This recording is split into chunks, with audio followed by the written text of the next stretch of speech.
We encourage innovative and industrial resources to value Tianjin as a good destination and enhance cooperation with us. We deeply understand and act on the value of win-win cooperation. We work actively to integrate into the new development paradigm of domestic and international dual circulation. We have further facilitated trade and investment with innovative policies that build industry strength, such as free trade pilot zones, national development zones, national innovation demonstration zones, and comprehensive bonded zones, so as to make ourselves more attractive to high-end resources from in and outside the region, and work together with our partners to make the pie bigger. Ladies and gentlemen, friends, innovation and intelligence are the keys to a new era. Tianjin is the pioneer of China's reform and opening up. We have always been in sync with the new era and open our arms to new champions. We sincerely hope that more and more new champions can work together with Tianjin, start businesses in Tianjin, and foster dynamism for innovation with entrepreneurial spirit, so as to inject more certainty to this changing and complex new era, and inject stronger driving forces for a higher quality, more resilient, and more sustainable future. I wish this forum a complete success, and I hope that all guests can come away with new ideas, new partners, new cooperation, and achieve new development. Thank you all.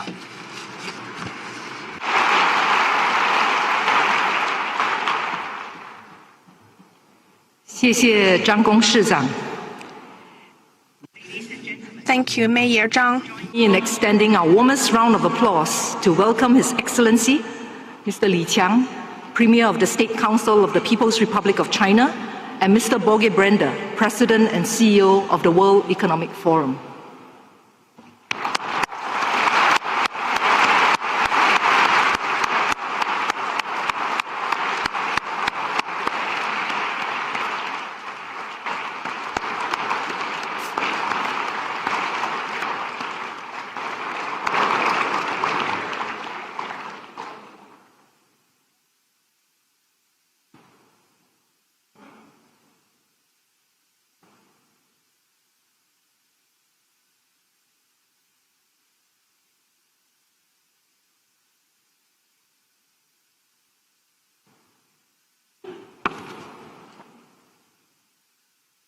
Your Excellency Premier Li, Your Excellencies, heads of state and heads of government, distinguished guests, dear friends. It is a great pleasure and honor to welcome you to the 16th annual meeting of the New Champions, Summer Davos, here in the dynamic city of Tianjin. Let me first express my sincere appreciation to Mayor Zhang Gong and the Tianjin Municipal Government for warm hospitality and steadfast partnership in hosting this important gathering. Tianjin has over the years become a symbol of innovation, openness, and resilience, a fitting home for the meeting of the new champions. Today we gather under the timely and forward-looking theme, Entrepreneurship for a New Era. This theme captures both a profound opportunity and an urgent responsibility. We are navigating a world marked by profound transitions, technological transformation, shifting geopolitics, demographic change, and growing environmental stresses. At the same time, we are witnessing the rise of a new generation of entrepreneurs, founders, builders, and innovators who are not only creating economic value, but also pioneering new models of sustainability, inclusivity, and resilience. This is really the essence of the new champions. Dynamic enterprises and leaders who are shaping the future of the global economy through agility, purpose, and cooperation.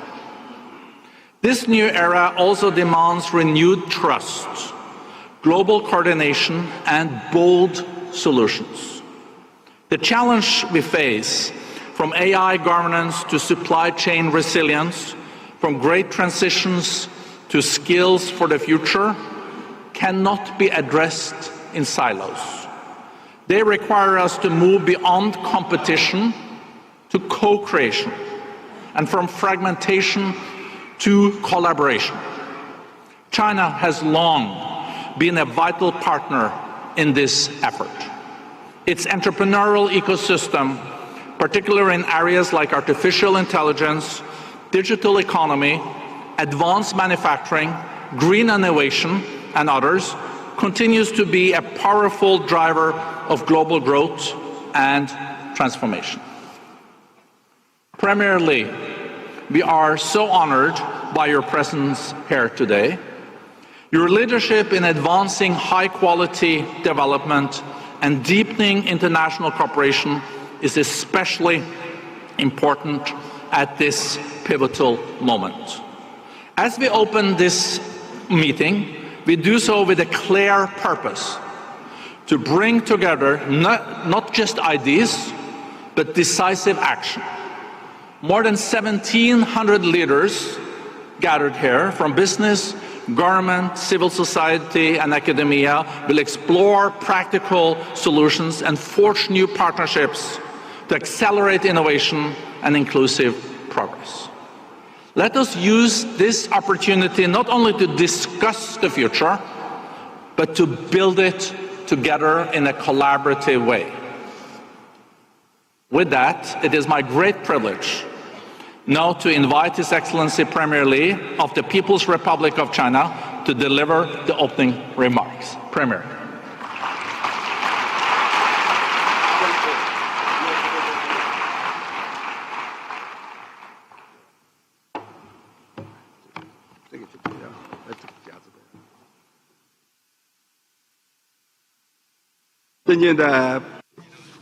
Your Excellencies, Mr. Peter Brabeck, Chairman of the WEF, Mr. Björk Brent, President of the WEF, Your Excellencies, leaders of participating countries, Your Excellencies, heads of international organizations, distinguished guests, ladies and gentlemen, friends, good morning.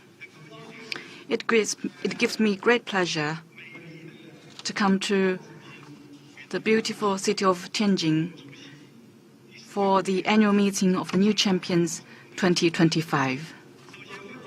On behalf of the Chinese government, I wish to extend warm congratulations on the opening of the annual meeting and express a warm welcome to all of you and heartfelt thanks to you all for your long-standing support for China's development.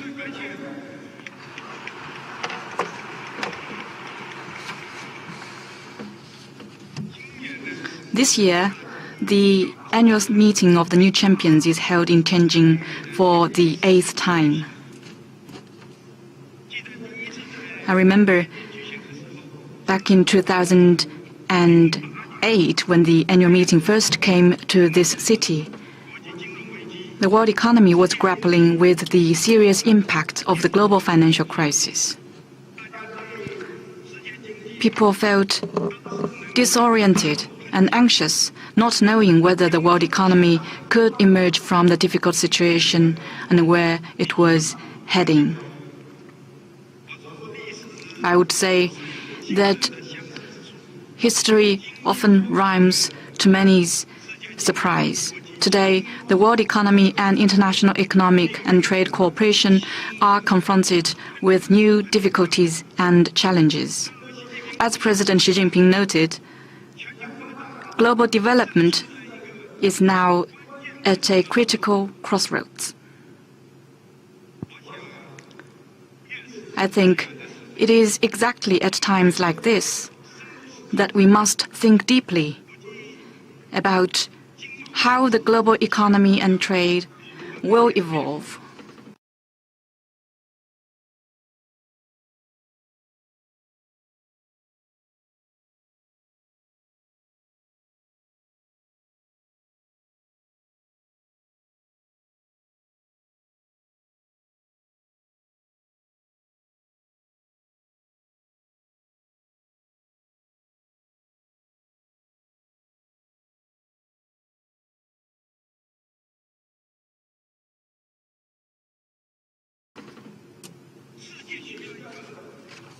what kind of economic and trade order our world needs, and how we should strengthen cooperation and tackle challenges to promote common development and prosperity.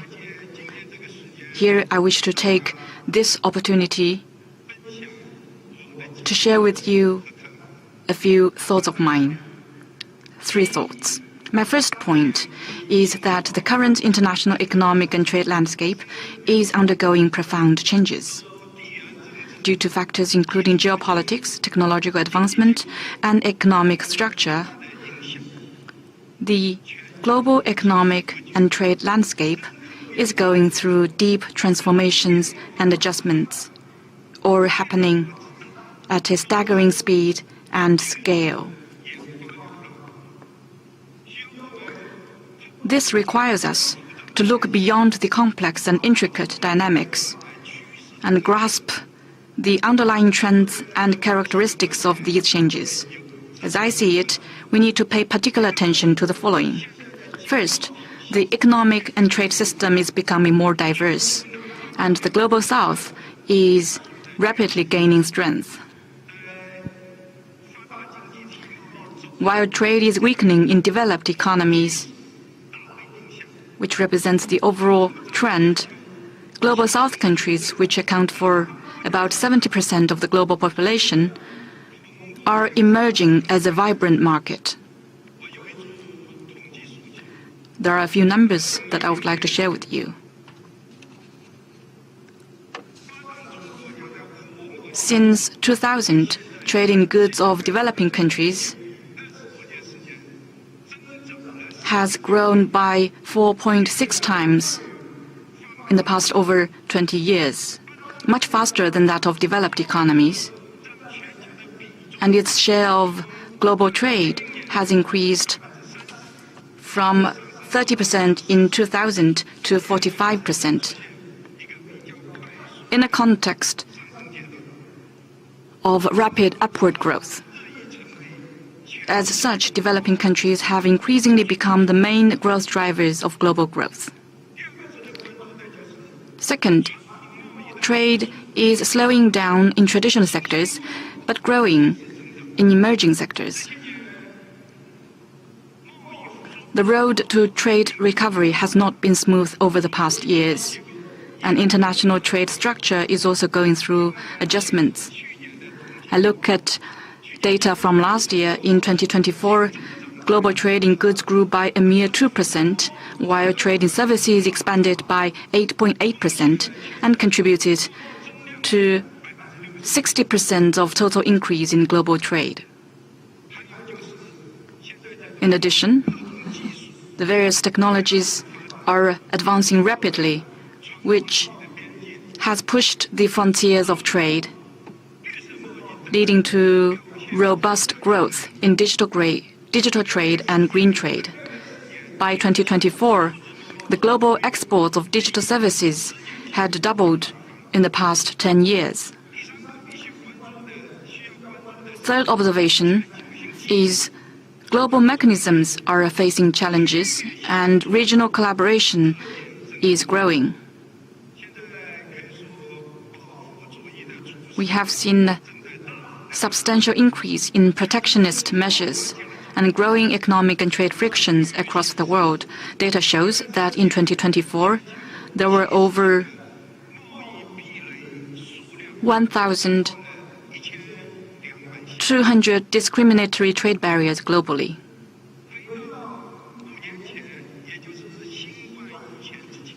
And if you go back 5 years, before the pandemic, the number stood at around 200, but now it's 6 times higher. Many countries are forced to explore new ways to trade, resulting in the continuous increase of bilateral and unilateral economic and trade arrangements. The number of regional trade agreements signed among countries has grown from less than 100 at the beginning of this century to over 600 today. With so many bilateral and unilateral and regional arrangements and agreements. In terms of global trade growth, what are the pros and cons? Are they good things or not? That demands our deep consideration, and we will see in the future. Fourth, cross-border investment is fluctuating and declining, and the risk of fragmentation in industrial supply chains is on the rise. The growing number of restrictive policies on foreign investment worldwide, compounded by trade tensions, has prompted multinational corporations to be more prudent in investment decision-making. Global cross-border investment has seen negative growth for the 3 consecutive years, down by around 40% in 2024 from the historical peak.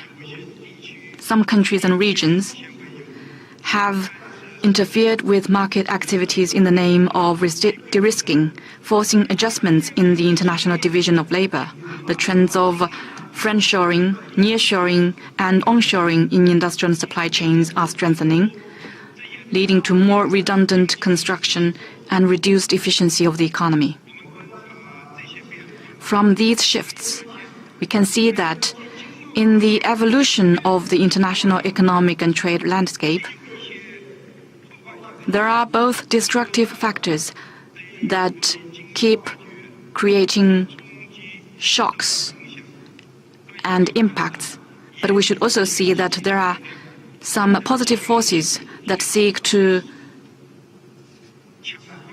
counter the risks of instability and uncertainty by building consensus and strengthening connectivity. A deeper examination reveals that division and disruption often originate from short-sighted calculations, whereas positive and proactive actions are driven by long-term considerations. We will not and shall not return to closed-off and isolated islands. What we need are more bridges of win-win cooperation. That's the first point I wish to share here. My second point is, as the landscape shifts in international economic and trade cooperation, constructive actions are needed more than ever. I believe changes and transformation are often accompanied by restructuring and reshaping. The world economy of tomorrow will not be a simple repetition of stories of the past. That said, no one can alter the overriding trend of history or the law of the objective world. Economic globalization will not be reversed. It will only carve out a new path, forge ahead amid twists and turns, and achieve an upward spiral. Whether we realize it or not, whether on our own initiative or not, when we engage in international economic and trade activities, we are actually reshaping their rules and order. In this process, we should keep to the right path and follow the overall trend, demonstrate wisdom and a sense of responsibility, and adopt a positive attitude and take constructive actions.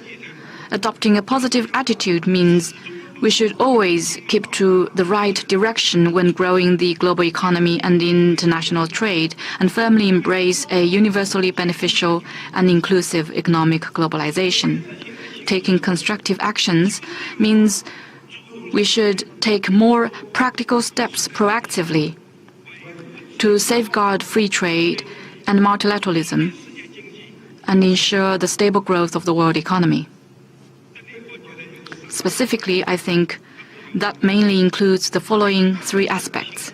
First, we should resolve differences and disagreements through equal consultation.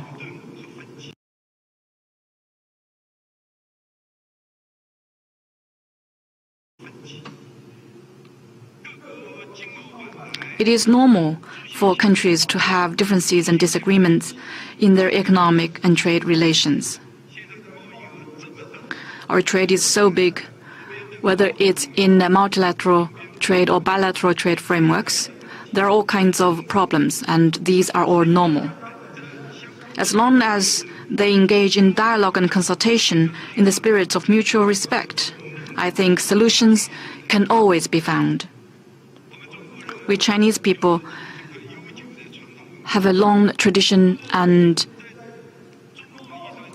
culture, and when we do business, we often say that harmony makes good business. We have economic and trade exchanges with almost all countries and regions of the world.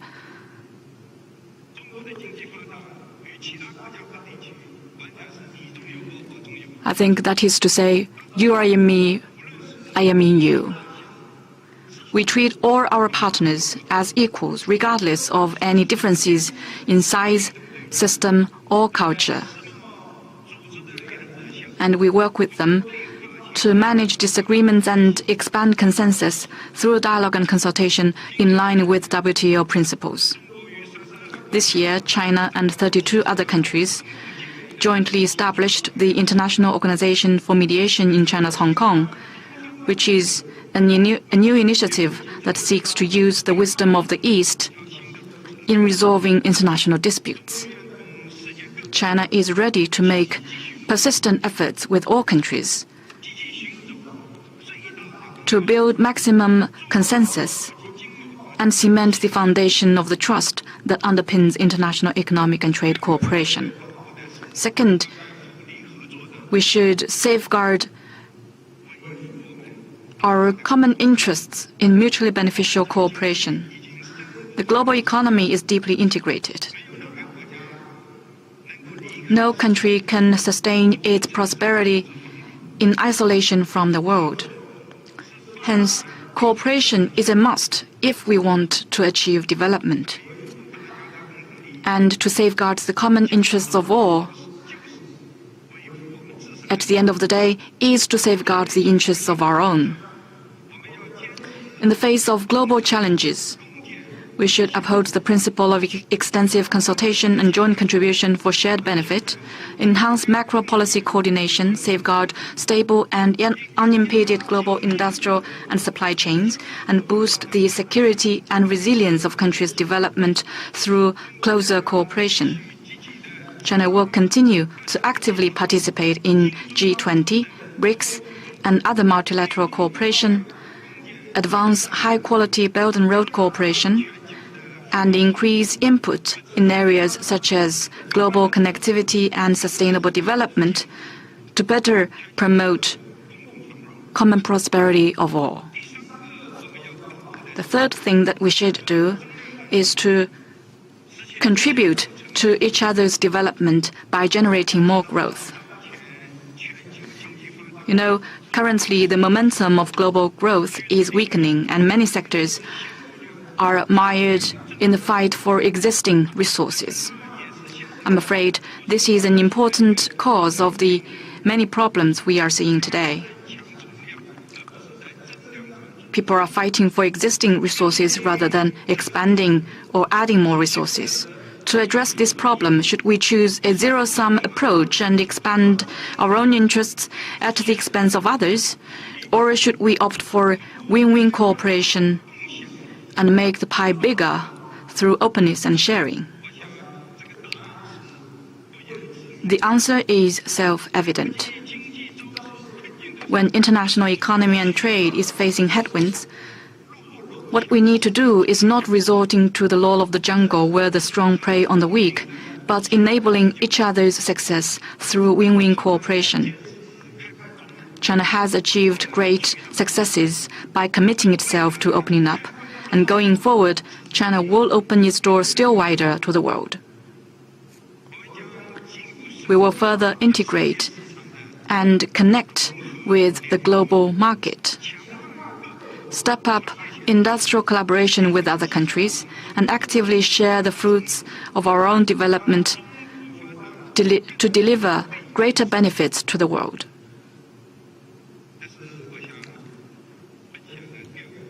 That's the second point. And my third point is that the Chinese economy, with its further development, will continue to contribute to the world economy. Over the past years, the Chinese economy has remained an important engine of the world economy, contributing around 30% of global growth. The reason lies not just in China's stability and high growth, but also in its openness and in its linkage with the world economy. In other words, the Chinese economy has embraced the global market and integrated into the world economy. It is also driving global growth and promoting world development. In addition to that, China is willing to do all it can to help overcome the difficulties and challenges the world economy faces. First, the sustained and steady growth of the Chinese economy will provide strong underpinning for faster recovery of the world economy. Over the past years, no matter how the external environment evolves, the Chinese economy has always maintained a positive development momentum. This year, against notably stronger shocks from outside,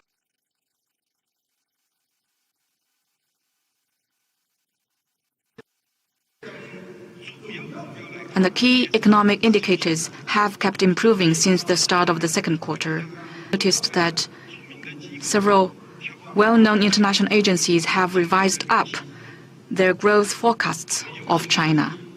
We are confident and capable of maintaining relatively rapid growth. A closer look would show that China's economic development is not a short-term expansion, but a steady progression toward long-term goals. China has clear development goals, consistent planning and guidance, resolute reform measures, and pragmatic macro policies. In the past 70-plus years, we have implemented 14 five-year plans.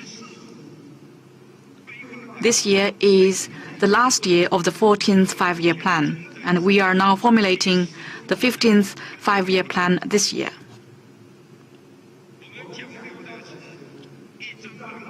Our blueprint, once drawn, will be seen through to the end.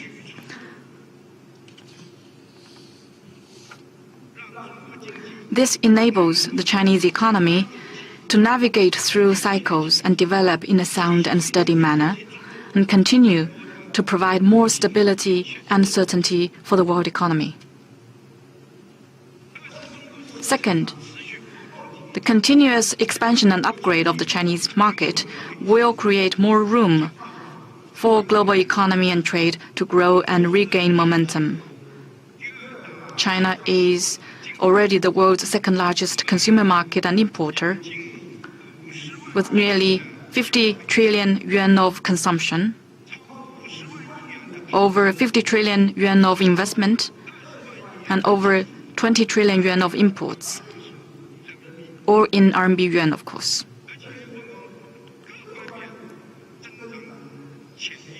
Not to mention huge growth potential across the board.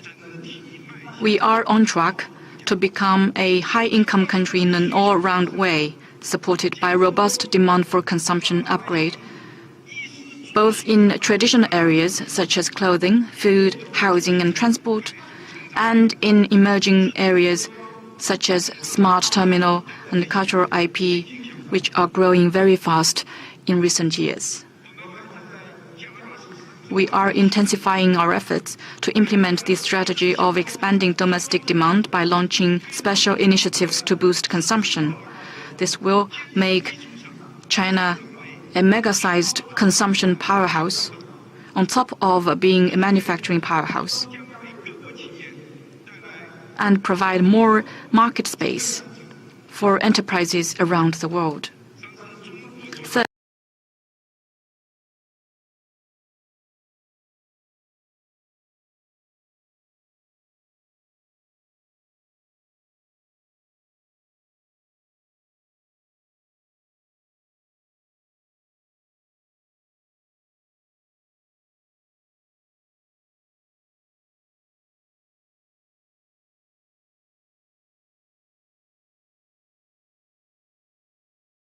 Third, China's continuous breakthroughs and leap in innovation will provide much-needed driving force for global development.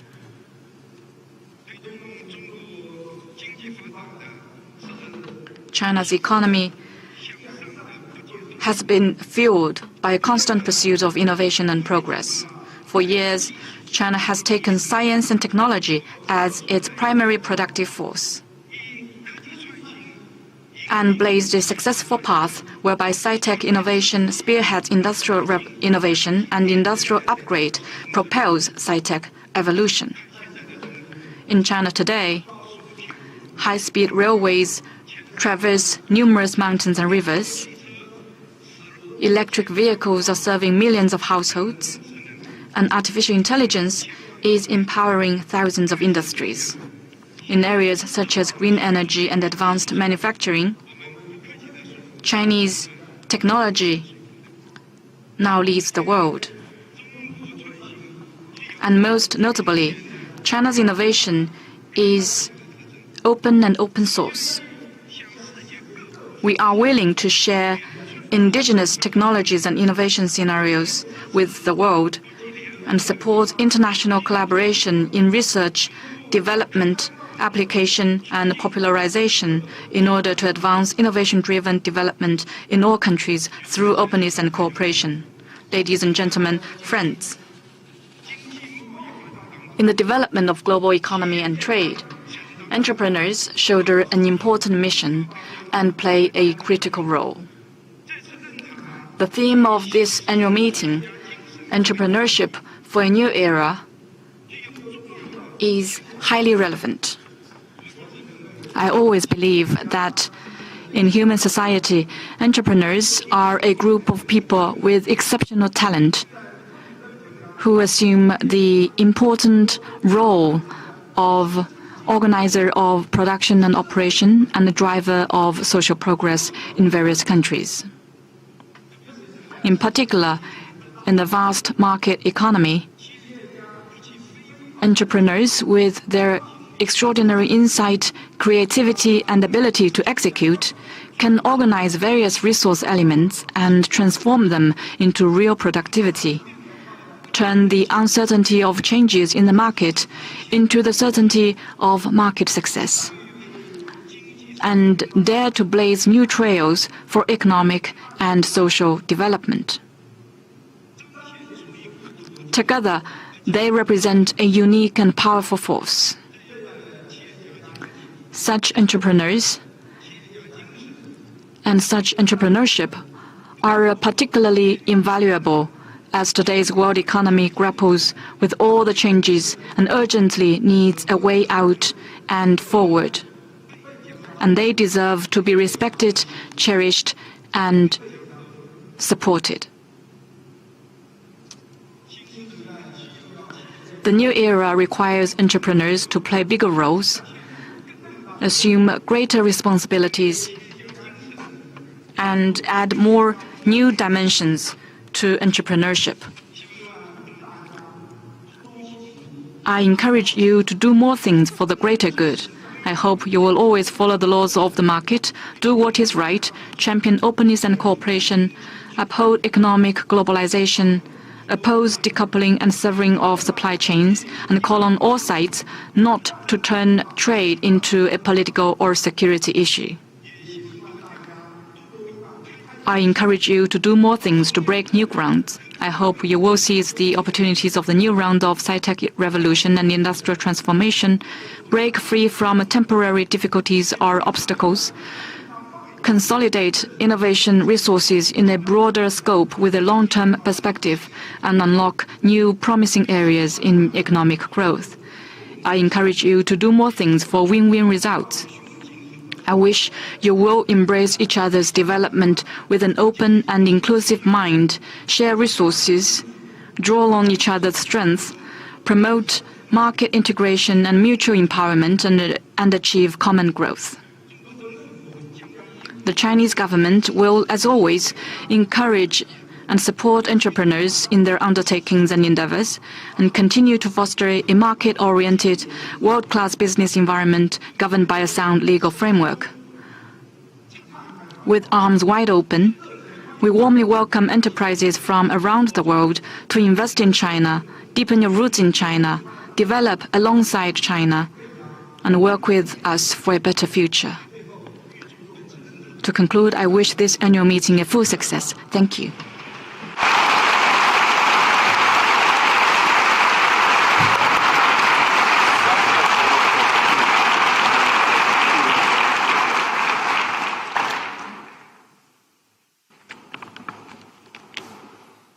Your Excellency, Premier Li, thank you so much for such a powerful speech.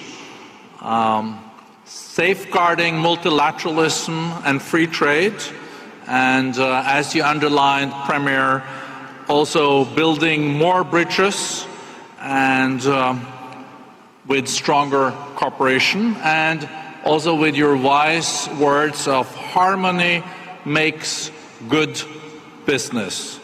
On behalf of all participants, I extend my sincere appreciation, and with that, I declare the opening plenary for closed. Thank you.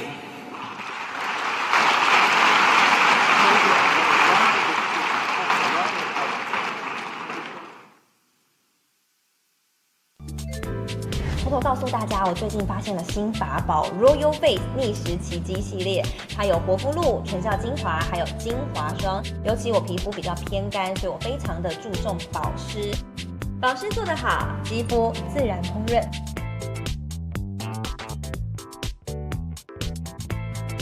提亮肤色更年轻，抚平皱纹超有感，而且气色变好。用心保养，每天都更美一点。